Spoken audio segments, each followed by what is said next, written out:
Vous êtes les bienvenus dans la boîte à merveille.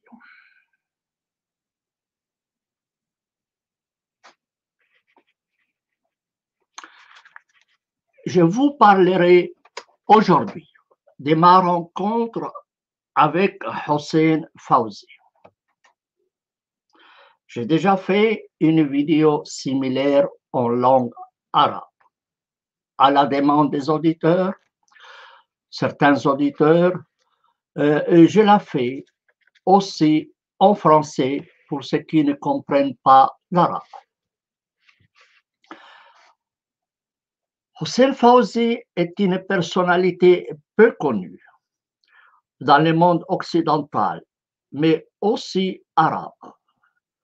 Mais c'est la personne la plus intéressante et la plus amusante que j'ai eu la chance de rencontrer au Caire pendant mon séjour pour la préparation de ma thèse de doctorat sur les non-musulmans en Égypte. Donc, c'est de cette rencontre que je vais vous parler aujourd'hui. Il se fait que j'ai rédigé la note concernant cette rencontre en langue française. Je me satisferai donc de la lire et de la commenter. Cette rencontre a eu lieu le 8 septembre 1977. Calculez bien, ça fait pratiquement plus que 40 ans. Elle vous remet dans l'ambiance de cette époque de l'Égypte, troublée par des revendications des mouvements islamiques qui voulaient imposer l'application des lois strictes religieuses, dont la mise à mort de l'apostat, la lapidation, la flagellation, etc. Voilà donc ce que j'ai écrit à la suite de cette rencontre. En fait, j'allais à la rencontre de ces personnes, je prenais note pendant la discussion et tout de suite après, à la maison, je mettais au propre toutes mes notes. Le nombre des pages que j'ai rédigées ce jour-là sur feuille de riz, c'est ce qu'on appelle cette sorte de papier, démontre le plaisir que j'ai eu à parler avec Hossein Fawzi. Hossein Fawzi est né en 1900. Il est mort en 1988.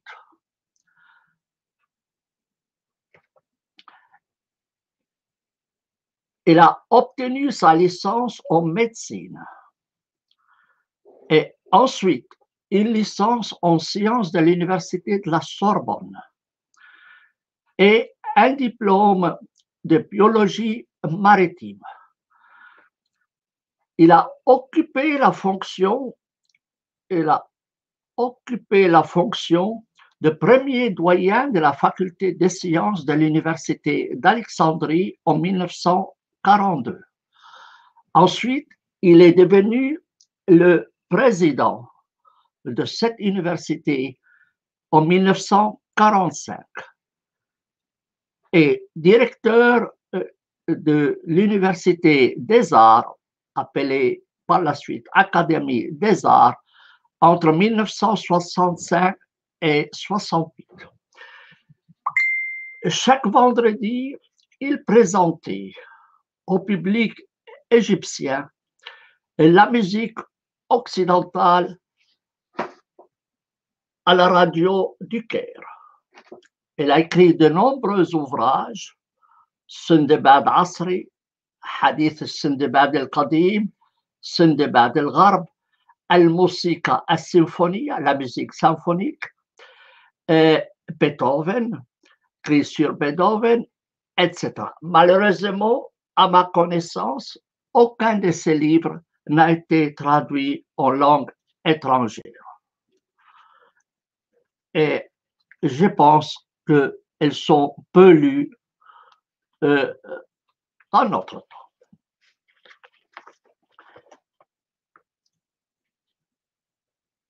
J'ai rencontré Hossein Fawzi dans les bâtiments du journal officieux Al-Ahram. Al-Ahram, c'est cette fameuse institution de plusieurs étages où l'État accordait à des intellectuels égyptiens de bureaux pour un peu garantir leur fidélité. Et il écrivait assez régulièrement une colonne dans le journal Al-Ahram.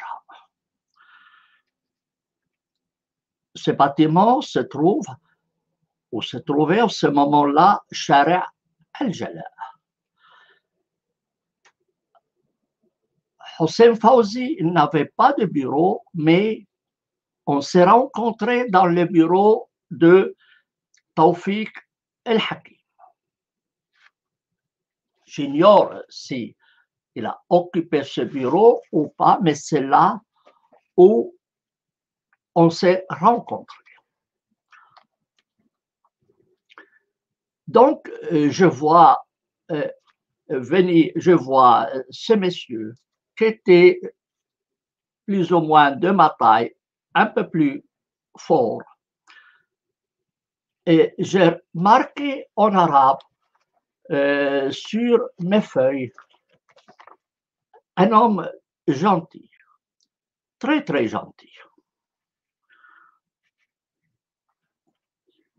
Je commence par lui dire: j'ai l'honneur de parler au docteur Hossein Fawzi. Il répond: oui. Je vous ai vu perplexe sur le chemin. Je me demandais si vous me cherchiez. Je n'entends pas bien. Allons nous mettre l'un à côté de l'autre, là-bas. Ne fermons pas la porte. Le temps n'est plus celui de jadis. C'est terminé. On a l'habitude de parler à porte ouverte. C'est le bureau de Tawfiq el-Hakim.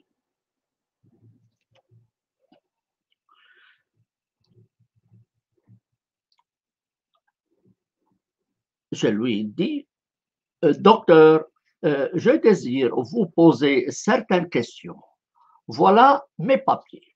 Je lui présente donc un document qui explique qui suis-je et quel est le but de ma visite chez lui et de mon séjour en Égypte.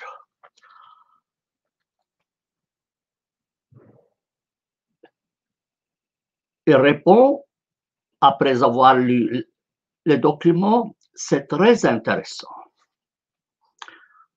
Je lui expliquais que le sujet est neutre. J'ai indiqué comme titre: les non-musulmans en pays d'islam, cas de l'Égypte.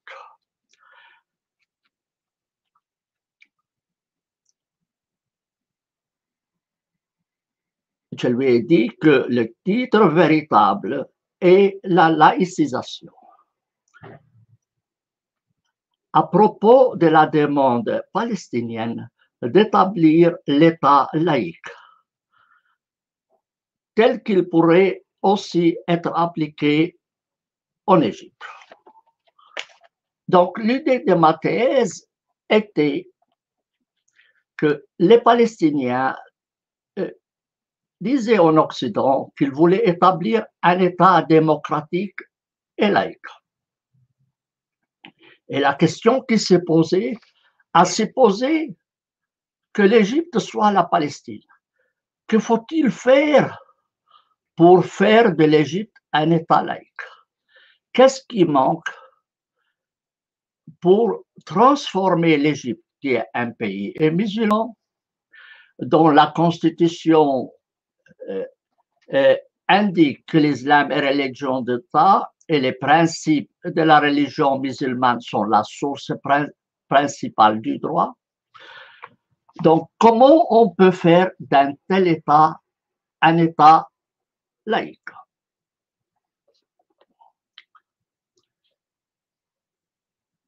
Donc, tout part de ma volonté à contribuer à créer un État démocratique et laïque tel que les Palestiniens le présentaient en Occident.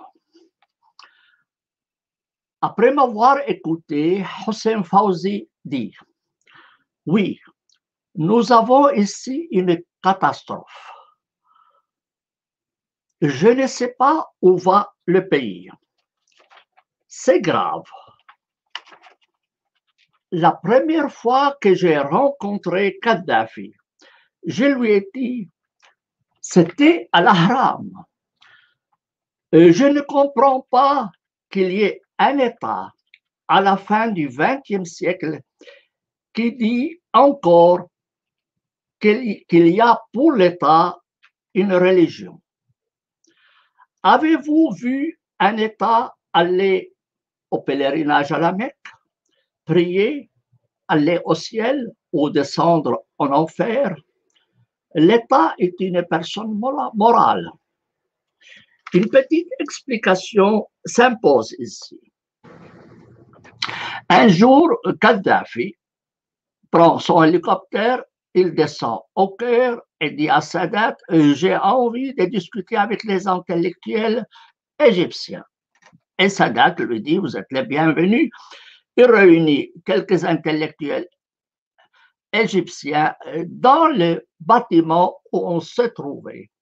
Et il y avait là Hossein Fawzi.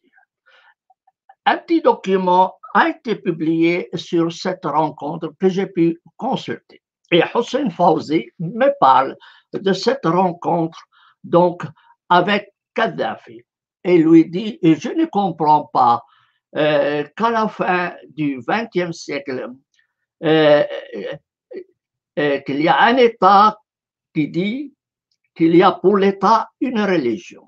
Avez-vous vu un État aller au pèlerinage, prier, aller au ciel ou descendre en enfer?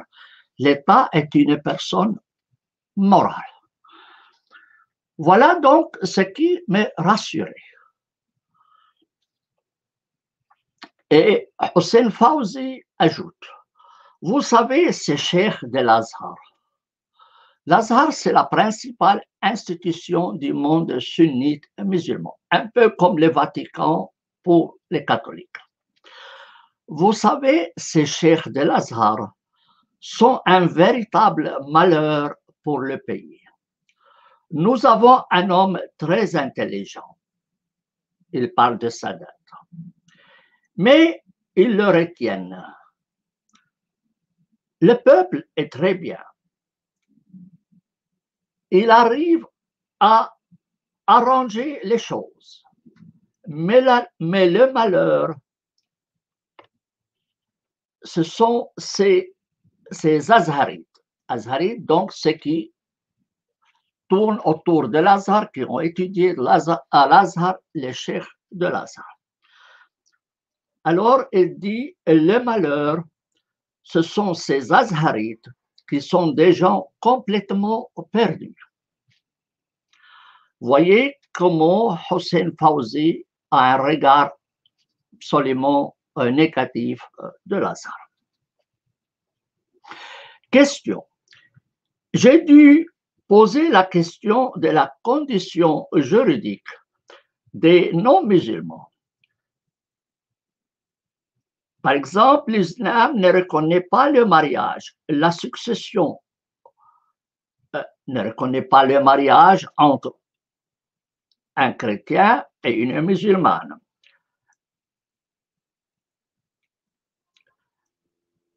Il ne reconnaît pas la succession entre personnes de différentes religions et veut tuer l'apostat. Ce sont les normes islamiques auxquelles je me heurtais dans ma thèse de doctorat. Si on veut faire un État laïque, on ne peut pas le faire avec de telles normes, évidemment. Il me répond, vous devez remarquer une chose. Il y a d'un côté les us et coutumes, et puis le texte du Coran. Moi-même, je ne peux pas laisser du pain par terre. Donc, il explique son attitude face au pain qu'on trouve par terre. Donc, il dit, je ne peux pas laisser du pain par terre, je le lève, bien que cela ne soit pas de la religion, c'est de la coutume. Et il ajoute, moi-même, je me suis marié avec une fille française d'une vieille famille normande. Elle est chrétienne. J'ai 3 enfants. On leur a donné des noms chrétiens. Des noms chrétiens religieux pour faire plaisir à leur grand-mère, qui est chrétienne. Ma mère musulmane n'a jamais aimé cela. Mais je me suis toujours bien entendu avec ma femme. Je sais que le fils s'est confessé. On a ri tellement de cela. Je connais des Coptes chrétiens mariés avec des musulmans égyptiens, musulmanes égyptiennes, et vice-versa. Même s'il y a de l'amour, cela ne va pas bien. On sent qu'on n'est pas à son aise. Pourquoi donc? Pourquoi il y a toujours la crise? C'est grave, mais ce sont les coutumes. La religion, donc, on peut la dépasser, mais pas les coutumes. Et il ajoute, il y a des lieux où les Coptes et les musulmans sont des frères et s'échangent les condoléances dans les funérailles. Par contre, dans d'autres lieux, c'est très grave. Ils s'écartent et se déclarent ennemis. C'est la mentalité qu'il faut changer.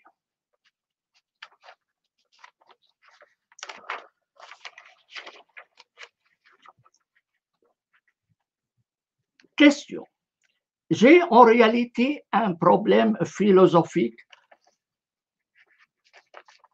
Que puis-je dire à quelqu'un qui dit Dieu a dit?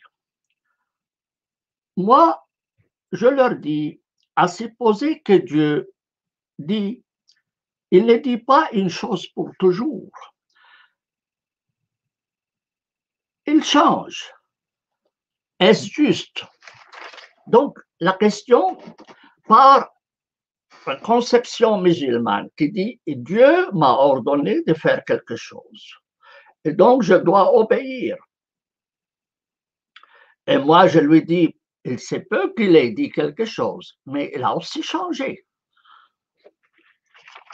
Et je voulais savoir quelle est la position de Hossein Fawzi face à ce problème très grave dans la mentalité musulmane où le législateur, c'est Dieu.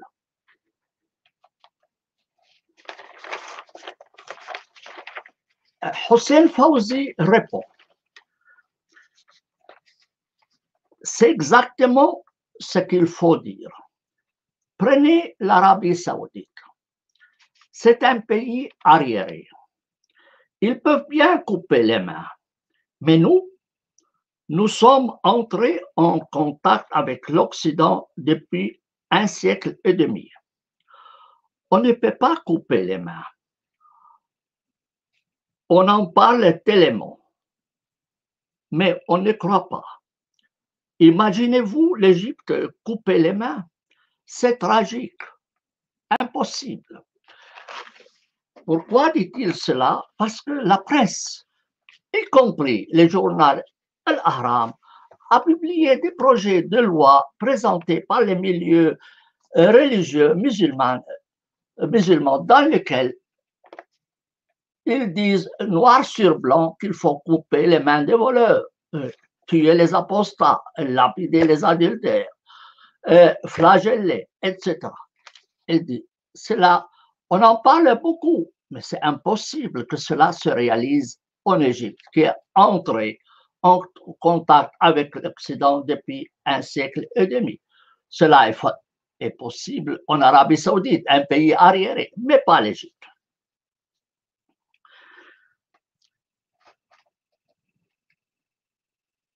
Je lui dis, j'ai été dans la réunion du pape Shenouda. Le pape Shenouda, c'est le pape des Coptes. Je vous présenterai ce qui s'est passé dans une réunion du pape Shenouda avec des juristes, réunion dans laquelle j'étais présent et dont j'ai parlé dans une vidéo en langue arabe. Je vous présenterai son contenu en français. Donc, j'ai été dans la réunion du pape qui prenait les choses au sérieux, car la loi à couper les mains peut ne pas être appliquée. Cela touche l'économie. Par contre, la loi de l'apostasie, c'est autre chose. Il y a 4000 personnes par an qui quittent l'islam. C'est l'État qui devient extrémiste.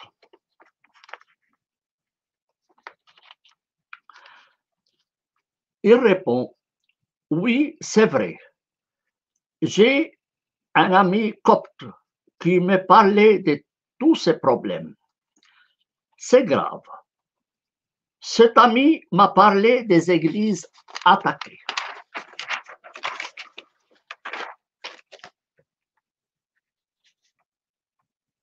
On a beau permettre la construction des églises, mais soit les fanatiques ne le permettaient pas en construisant des mosquées, soit on les détruit.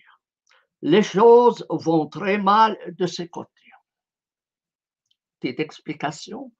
La loi égyptienne ne permet pas la construction d'une église à côté d'une mosquée. Dès que les Coptes se mettent à construire une mosquée, une église, les milieux musulmans se précipitent à construire une mosquée et ainsi ils empêchent la réalisation de l'église, où il y a les attaques contre les églises.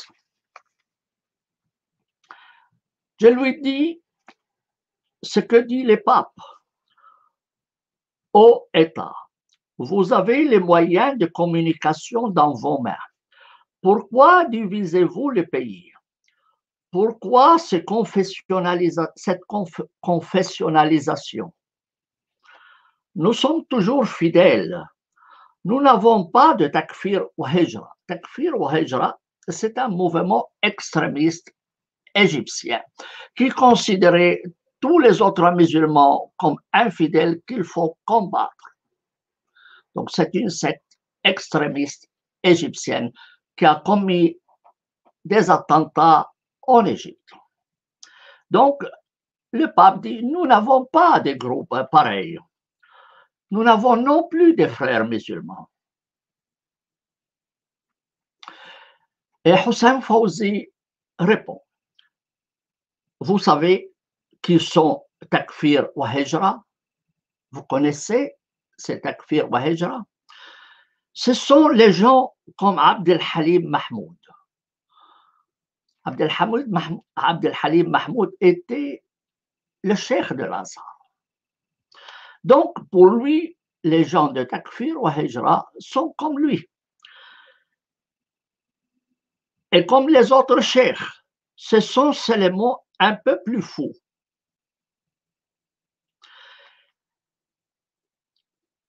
Mais ils partent des mêmes idées. Donc, le cheikh de l'Azhar et Takfir ou Hijra ont les mêmes idées. Seulement, Takfir ou Hijra et les frères musulmans sont un peu plus fous que les autres. J'ai peur que si tout continue à monter comme l'est maintenant, c'est la révolte et la guerre civile. Mais les 7 millions de Coptes passeront tous. Il y a tellement de fanatiques ici. J'ai peur.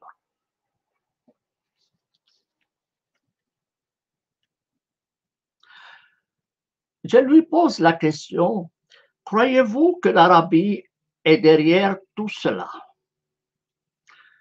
Il répond, vous savez, nous avons besoin de l'argent. L'Arabie saoudite paye. Je ne crois pas qu'elle dit expressément qu'il faut appliquer la loi islamique. Mais comme on dit en arabe, elle dit à Sadat, Khalli indak dhok. Eh bien, il y a un peu de sang, quoi. Appliquez les choses, ne faites pas trop contre-courant. Donc, Khalli indak dhok. C'est presque une expression intraduisible. Et il ajoute, et les groupes fanatiques poussent. Il y a Mar'i, c'était un ministre égyptien, qui essaye de louvoyer. Sadat aussi. Les députés sont des stupides, les parlementaires. Il qualifie les parlementaires égyptiens de stupides. J'ai peur qu'il n'arrive à son but. Donc, le groupe fanatique. Je sais que cela va mal. Notre grand malheur, c'est cette révolution de 1952 qui gâcha notre marche vers le libéralisme. C'est vrai que le roi a joué, mais aujourd'hui, tous jouent. Sadat est bon, mais les cheikhs et les groupes extrémistes qui les poussent loin à leur but. Donc, ce sont eux le mauvais. Par contre, Sadat est bon à ses yeux. Ces cheikhs et ces groupes disent que nous sommes tous des kafirs mécréants. Que puis-je faire? Nous sommes tous voués à l'enfer d'après eux. J'ai été une fois parler avec un cheikh. Je lui ai dit, je ne jeûne pas depuis l'âge de 17 ans et je ne prie pas. J'avais observé mes prières et les jeûnes auparavant, mais je ne prie pas. Et j'avais mais je ne prie pas, d'accord. Dès l'âge de 7 ans jusqu'à l'âge de 17 ans, j'ai observé donc toutes ces normes religieuses. Après, j'ai étudié et j'ai eu l'esprit plus large. Il m'a répondu, que signifie cela? Pour lui, je suis un kafir. Mais non, je suis toujours musulman.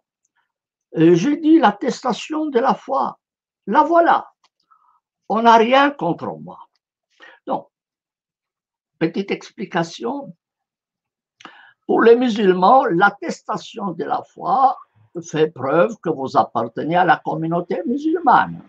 Donc, si quelqu'un vous accuse en tant que musulman que vous n'êtes plus musulman, vous n'avez qu'à lui dire, mais moi j'ai dit l'attestation de la foi qui dit, j'atteste qu'il n'y a pas d'autre Dieu que Dieu et que Mahomet c'est son messager.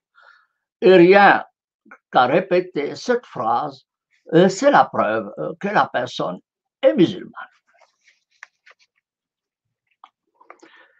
Et il ajoute, vous voyez, tout va de l'avant sauf les pays de l'islam. J'ai visité tous les pays de l'islam. L'islam est la religion du retard. les réformateurs bouddhistes ont fait sortir leur pays de l'impasse.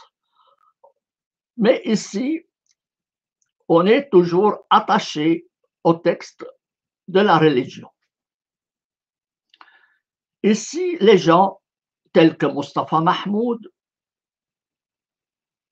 dont je vous parlerai dans une autre vidéo, donc ici, les gens tels que Mustafa Mahmoud ou autres, soit ils n'ont pas d'imagination, soit qu'ils ne savent pas ce qui se passe dans le monde.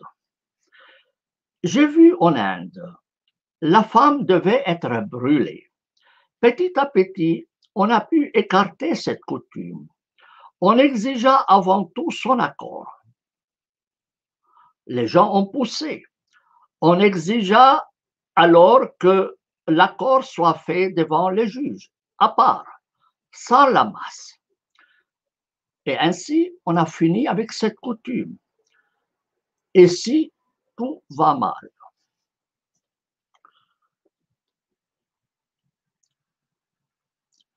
et il ajoute, vous savez, je crois que le bon Dieu ne peut pas être prouvé scientifiquement.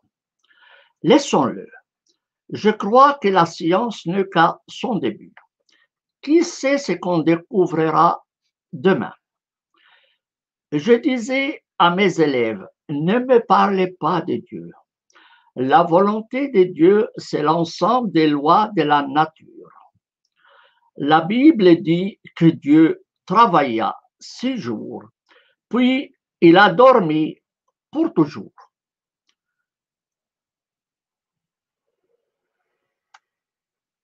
Il se peut qu'il n'ait pas créé l'homme. Tout est parti de lui-même. Peut-être une petite explication. Je ne l'ai pas rédigé dans mes notes, mais je m'en rappelle comme si c'était hier. Et je lui dis, si les Égyptiens vous disent ou les musulmans vous disent, Dieu a dit qu'il faut couper la main du voleur, comment il faut répondre? Il me dit, vous savez comment Dieu a créé le monde? Je lui dis, donc d'après la Bible, je lui dis, la Bible dit que Dieu a créé le monde en 6 jours. Et ensuite, il me dit, et le 7e jour, dit la Bible, il s'est reposé. Et il reprend. Et le 8e jour, qu'est-ce qu'il a fait? Je lui ai dit, la Bible n'en dit rien. Il contesta. Mais si, la Bible dit quelque chose. Ne dit-elle pas qu'avant de partir en vacances, que Dieu a trouvé toutes les choses bien? Je lui ai dit, oui, c'est vrai. Donc il est parti en vacances, puisqu'il a tout très bien fait. Il n'a plus besoin de revenir au travail. D'accord, mais elle est où votre réponse à ma question? Oui, Dieu a envoyé Moïse. Quand est-ce qu'il est venu? Commence par dire Moïse, quand est-ce qu'il est venu? Avant ou après le départ de Dieu en vacances? Je lui dis chronologiquement après. Je dis, mais Dieu ne peut pas l'avoir envoyé puisqu'il était en vacances. Et il ajoute, et Jésus, quand est-ce qu'il a été envoyé? Avant ou après que Dieu soit parti en vacances? Je lui dis, après. Il dit, mais il ne peut pas l'avoir envoyé puisqu'il était en vacances. Et Mahomet, quand est-ce qu'il a été envoyé? Avant ou après les vacances? Je lui dis, après les vacances, après qu'il soit parti en vacances. Mais il ne peut pas l'avoir envoyé puisqu'il était toujours en vacances. Quand Dieu est en vacances, il est en vacances, il ne fait rien. Il n'envoie personne. Donc, tous ces prophètes qui prétendent que Dieu les a envoyés sont pour Hossein Fawzi des menteurs. Et Dieu ne peut pas avoir envoyé des gens alors que lui, il faisait ses vacances. Comprenez donc les choses dans ce sens-là.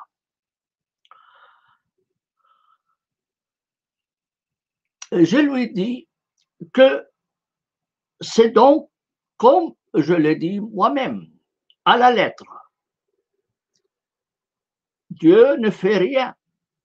Je dis, est-ce que Dieu va réparer les rues du Caire? Est-ce qu'il va chercher de l'asphalte, du goudron et faire le travail? On n'a jamais vu Dieu faire cela. Donc, inutile l'invoquer. Travaillons pour notre bonheur. Dieu mit tout dans une marmite et la jeta. Il ouvrira la marmite à la fin pour juger.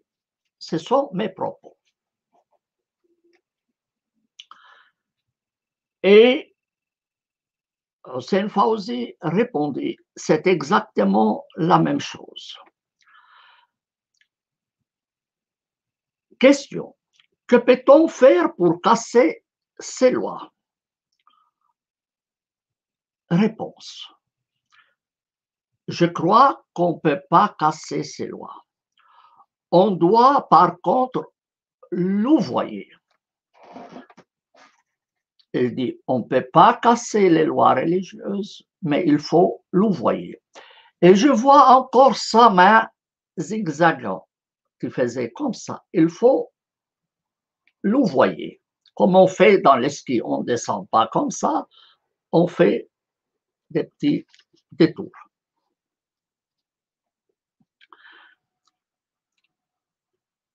Donc il dit, je crois qu'on ne peut pas casser ces lois. On doit par contre louvoyer. Quant à moi, je crois qu'il faut résoudre les problèmes politiques, car nous nous trouvons devant un malheur. Les amis de l'Égypte sont ses ennemis. J'entends les pays arabes et les pays islamiques. Nous sommes capables de terminer avec Israël en 24 heures. Le problème est celui des Palestiniens. Les Palestiniens ne sont pas sérieux et ils aiment habiter dans les grands hôtels et faire des exhibitions dans des voyages interminables.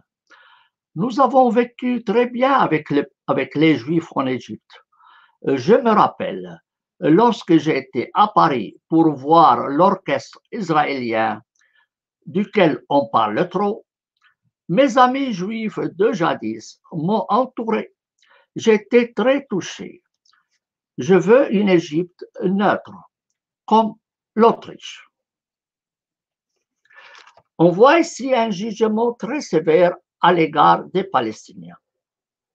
Probablement, il ignore qu'Israël a détruit 81% des villages palestiniens et expulsé leurs habitants pour le seul crime qu'ils ne sont pas juifs. Mais Hossein Fawzi parle de la situation de l'Égypte. D'accord. Je lui dis, vous savez, je propose la solution fédérale à la manière suisse, une sorte de mariage de raison entre juifs et arabes en Palestine. Donc je lui explique, lui, il dit, nous pouvons faire la paix en 24 heures avec Israël. Ce qui nous empêche, c'est les autres pays musulmans et les Palestiniens. Je lui rétorque que pour moi, je réclame une sorte de confédération à la manière suisse, un mariage de raison entre juifs et arabes en Palestine. Il répond, oui, je crois que c'est valable. J'ai un ami professeur à Lausanne, M. Rieben, que je connais bien d'ailleurs, professeur de sciences politiques. Je lui ai demandé de proposer cette idée à un de ses élèves. Ceci peut donner l'idée à d'autres et arriver au pays. Moi, je ne peux pas écrire. Donc, question. Croyez-vous, docteur, que je dois dire la vérité? Pourquoi cette question? En fait, les auteurs arabes et musulmans recourent souvent à la dissimulation. S'ils disent la vérité, on leur coupe la tête. Comment peut-on faire avancer les choses avec une telle attitude? D'où ma question. Croyez-vous que je dois dire la vérité? Il m'a répondu, vous aurez des problèmes. Vous ne pourrez pas entrer dans votre pays. Mais tant pis, dites tout. Il faut être scientifique. Je lui dis, j'ai même pensé une fois de dire dans le doctorat, toute révélation est jeu d'enfant. Moi, je n'en crois pas. Ce sont mes propres. Il me répond, moi, je crois que vous pouvez dire cela, mais de façon indirecte. Laissez le lecteur soupçonner ou même deviner. Mais ne dites pas les choses directement. Si lui-même peut ouvrir la porte, pourquoi la lui ouvrir soi-même? Laissez-le ouvrir la porte. Je vais vous raconter cette histoire. Hossein Fawzi aime raconter des histoires. Je n'ai pas pu rapporter toutes les histoires qu'il a racontées pendant plus de 2 heures. Mais celle-ci est amusante. Donc, j'ai mentionné.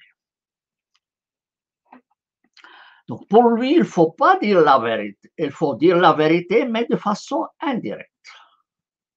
Alors, il raconte ce qui lui est arrivé. Alors, il dit, un jour, j'ai mangé avec un cheikh. Je lui ai dit que Jonas, celui qui a été avalé par la baleine, n'avait pas passé 3 jours dans le ventre de la baleine. Peut-être il est tombé du bateau et la baleine l'a pris à la bouche puis l'a jeté, car il est trop grand pour être avalé. La baleine ne peut pas faire passer un homme dans sa gorge. C'est tout juste pour les poissons moyens. Puis les matelas ont fait une légende, les matelots ont fait une légende qui s'est développée. Donc il dit au cheikh, moi je ne crois pas à cette histoire, à cette légende de la baleine qui avale Jonas et qui reste 3 jours. Parce que lui, en tant que scientifique de la biologie maritime, il sait qu'une baleine n'avale pas un homme. C'est juste pour les poissons moyens. Et il continue. Le cheikh dit, avez-vous toutes les baleines du monde et de l'histoire? Il se peut qu'il y a des baleines qui sont très grandes pour contenir même une maison ou même une ville. Donc le cheikh lui dit, mais est-ce que vous avez vu toutes les baleines du monde et de l'histoire? Peut-être qu'il y a des baleines qui peuvent contenir une maison, voire une ville. Et il ajoute, devant de tels arguments sordides, je n'ai pu dire que vous avez raison. Donc, face à ces arguments stupides, Hossein Fawzi dit, l'unique chose que je peux lui dire, mais oui, vous avez raison. Vous avez raison, monsieur le cheikh. je ne peux rien contre cette logique. Et il ajoute, imagine Jonas assis sur une rue, dans le ventre de la baleine, en train de boire du café ou du thé et de fumer la narguilé. Et peut-être encore se droguer. Que penses-tu de cette logique, me dit-il. Eh bien, je pouvais lui dire que tout cela n'est que légende et que je n'en crois pas. Mais il le sait sans que je le lui dise. Il le devine. C'est assez. Je ne dois pas aller plus loin. Inutile de discuter de tout cela avec eux. Croyez-vous être en mesure de vaincre cette logique tordue? Impossible.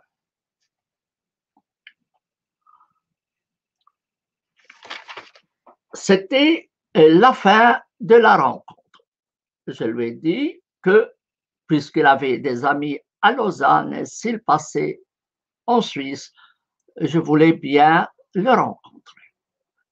Ce qu'il souhaitait aussi. Malheureusement, cela ne s'est jamais concrétisé. Mais je garde toujours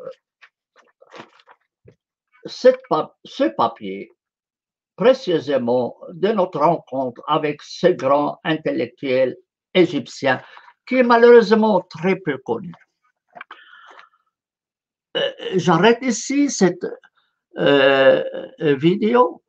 J'ai pris ceux qui vont l'entendre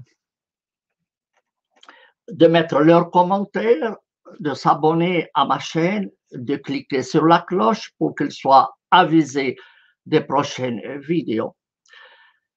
Mais je souhaite que les gens, dans leurs commentaires, respectent la politesse.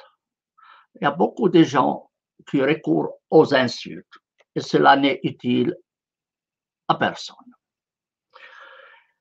Si aujourd'hui je n'ai pas fait une émission en direct, c'est parce que il y a des gens qui interviennent pendant l'enregistrement pour dire des bêtises et me casser les pieds, pour m'inviter à devenir musulman de peur que j'aille en enfer. Alors que normalement, ils doivent s'occuper de leur âme et pas de la mienne. Bien, alors, je termine ici et je vous souhaite une bonne soirée. Je reviendrai vers vous dans une nouvelle vidéo pour vous rapporter d'autres rencontres avec des intellectuels égyptiens. Bonne soirée. Au revoir.